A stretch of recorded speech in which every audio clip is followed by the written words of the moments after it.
আসসালামু আলাইকুম। আহ সকল প্রবাসীরা কেমন আছেন? আশা করি সবকিছু মিলায় ভালো খারাপ মিলায় আছেন কোনরকম আরকি। কারণ পরিস্থিতি এখন অন্যরকম। প্রবাসীর অবস্থা এখন ভালো না। তার ভিতরে আবার বাংলাদেশ সরকারের যে নতুন নিয়ম-কানুন চলতাছে, সেটা নিয়ে তো আরো অবস্থা খারাপের দিকে যেটা দেখতেছি। মূলত ভিডিও করার কোনো ইচ্ছাই ছিল না। তো একটা নিউজ বারবার আসতেছে আর দেখতেছি যে সরকারে কিছুদিন পর, পর নতুন নিয়ম করতেছে শুধু প্রবাসীদের নিয়েই। দেশের তো কোনো উন্নয়ন দেখতেছি না। তো এখন প্রবাসীদের পিছনে পড়ে আছে। যখন দেশের অর্থনৈতিক অবস্থা খারাপ হয় তখন সরকারে খুব বিনীতভাবে অনুরোধ করে সবার কাছে যে সকল প্রবাসীদের কাছে যে সকল প্রবাসীদেরকে আমরা সবাই ভালোবাসি। তারা আমাদের প্রিয়জন। তারা দেশে আসলে তাদেরকে সম্মান দেওয়া হবে। তাদের যতটুকু প্রাপ্য সম্মান সেটা পাবে। ইত্যাদি, ইত্যাদি। যাই হোক, ওইগুলি নিয়ে আর কথা না বলি। যখন তাদের অর্থনৈতিক অবস্থা খুবই বাজেভাবে এ ব্যাঘাত ঘটে বা অর্থনীতি ধসে পড়ে তখনই প্রবাসীদেরকে তারা স্মরণ করে আরকি। হয়তো এখনো তাদের অর্থনৈতিক অবস্থা ভালো আছে। তো সেজন্য তারা এখন সেটা ভাঙার নিয়ম করে দেন ২ দিন পরে, পরে আরকি। যাই হোক।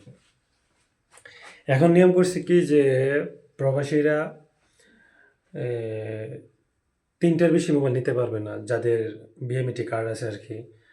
আর যাদের বিএমইটি কার্ড নাই তাদেরকে অবশ্যই ট্যাক্স দিতে হবে। আর মূলত যাদের বিএমইটি কার্ড আছে তারা ৩ টি মোবাইল নিতে পারবে। আর ৩ টির বেশি নিলে অবশ্যই ভ্যাট প্রযোজ্য। ঠিক আছে? আর তারপরে যেই নিয়মটা নিয়ে বেশি সমালোচনা চলতেছে আরকি সেটা হচ্ছে যে প্রবাসীরা ৬০ দিনের বেশি যদি দেশে অবস্থান করে তাহলে তাদেরকে অবশ্যই মোবাইল ফোন রেজিস্ট্রেশন করতে হবে। এটা হচ্ছে সরকারের নিয়ম যে ৬০ দিনের বেশি থাকলে মোবাইল ফোন রেজিস্ট্রেশন করতে হবে। অন্যথায় মোবাইল ফোনটি বন্ধ হয়ে যাবে। এটা হচ্ছে বর্তমান সরকারের রুলস। তো এখন রুলসটা শুনে কি বলবো ভাবতেছি।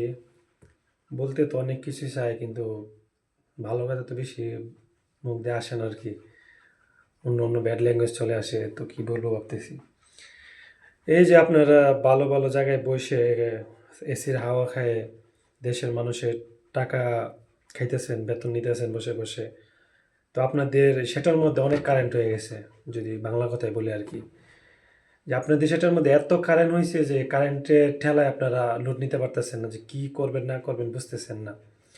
মানে প্রত্যেকটা দিন আপনারা সেটা ভাঙার নিয়ম করেন।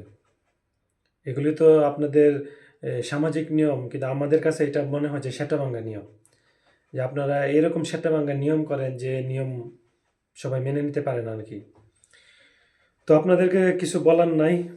এখন প্রবাসীরা তাদের নিজ, নিজ জায়গা থেকে এটার প্রতিবাদ করতেছে।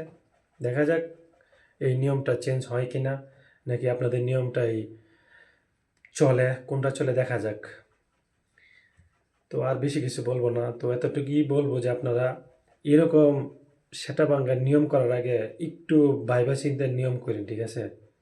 আপনাকে বুদ্ধি এখন মনে হইতেছে হাঁটুর নিচে। আপনাগরে যদি বাসা বাড়ি দিয়ে ওইটা করা যাইত আরকি, তাইলে হয়তোবা আপনাদের বুদ্ধিগুলি মাথার উপরে চলে আসতো আবার। বা ঠিকঠাক জায়গায় চলে আসতো। যাক, আপনাদেরকে আর বেশি কিছু বলার নাই। এতটুকুই বলবো যে সেটা ভাঙার নিয়মগুলি কইরেন না, ঠিক আছে? অন্যথায় আপনাদেরকে প্রবাসীরা যে সম্মানটুকু দেয় না, সেটা আর পাবেন না। ধন্যবাদ, ভালো থাকবেন।